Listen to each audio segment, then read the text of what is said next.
সাকিব আল হাসানকে এড়িয়ে যাওয়া যায়, উপেক্ষা করা যায় না। সাকিব আল হাসান এখন তাই বড় ইস্যু হয়ে উঠেছেন বাংলাদেশ ক্রিকেটের জন্য। নির্বাচকরা তো বটেই, ক্রিকেট পরিচালকরাও প্রশ্নের সম্মুখীন হবেন। সাকিব কেন দলে নেই কিংবা কেন আছেন, এ যেন সেই উপপাদ্য যার মীমাংসা হবে না কখনোই। বরঞ্চ সাকিব খেললেও প্রশ্ন, না খেললেও প্রশ্ন। সাকিব আল হাসান টি-20 থেকে অবসর নিয়েছেন, টেস্ট ক্রিকেট থেকে বাকি আছে। ওয়ানডেতে তো সাকিব মাস্ট খেলবেন এমন এক অবস্থা।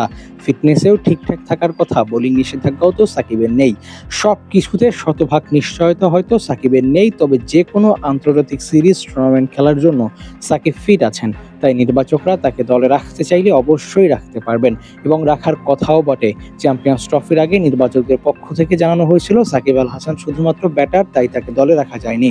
কিন্তু এবার তো তিনি বোলিং ব্যাটিং দুই জায়গায় ফিট আছেন, তাহলে তাকে না রাখার তো কোনো কারণ নেই বললেই চলে। আসন্ন জিম্বাবুয়ে সিরিজে বাংলাদেশ টেস্ট খেলতে মাঠে নামবে, সেই দলে কি সাকিবকে রাখার কোনো প্রয়াস চালাবে ক্রিকেট বোর্ড? কারণ সাকিব জানিয়েছিলেন তিনি ঘরের মাঠে শেষ ম্যাচটি খেলতে চাইছেন, আর চাওয়া অনুযায়ী সেবার না হলেও এবার তো হতে পারে। সাউথ আফ্রিকা সিরিজের পর এবারই প্রথম রেড বল গেম বাংলাদেশের মাঠে গড়াচ্ছে।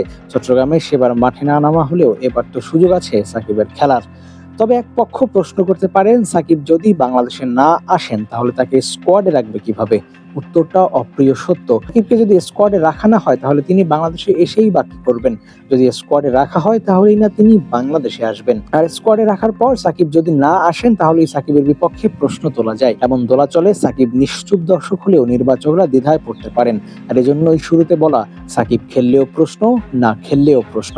সাকিব আল হাসান বাংলাদেশের সর্বকালের সেরা ক্রিকেটার, এর কথা যে কেউ মানবে। তিনি যদি ফর্মে থাকেন, ফিটনেস ঠিক থাকে, তাহলে তাকে দল থেকে বাদ দেওয়াটা কঠিন নয়, বরং অসম্ভবও বটে। কিন্তু এই অসম্ভব সম্ভব হয়েছে। চ্যাম্পিয়ন্স ট্রফির আগে বোলিং নিষেধাজ্ঞায় পড়ে সাকিব শুধুমাত্র ব্যাটার বনে গিয়েছিলেন, তখন সাকিবকে স্কোয়াডে রাখার চিন্তাও করেনি নির্বাচকরা। শুধু ব্যাটার সাকিবকে দলে রাখার মতো সিদ্ধান্ত নেওয়া যায়নি। তবে এখন তো সাকিব অলরাউন্ডার সাকিব, চাইলেই তো তাকে একাদশে রাখা যায় কিংবা স্কোয়াডে রাখা যায়, সেই সুযোগ তো আছে। তাই নির্বাচকরা চাইলে সাকিবকে দলে রাখতে পারেন। আর যদি না রাখা হয় তাহলে প্রশ্ন তৈরি হবে, যে প্রশ্নের উত্তরের ডালপালা মেলবে, যেন সাকিব এখন গলার কাটা হয়ে গেছেন। Abu Naim, sports Times.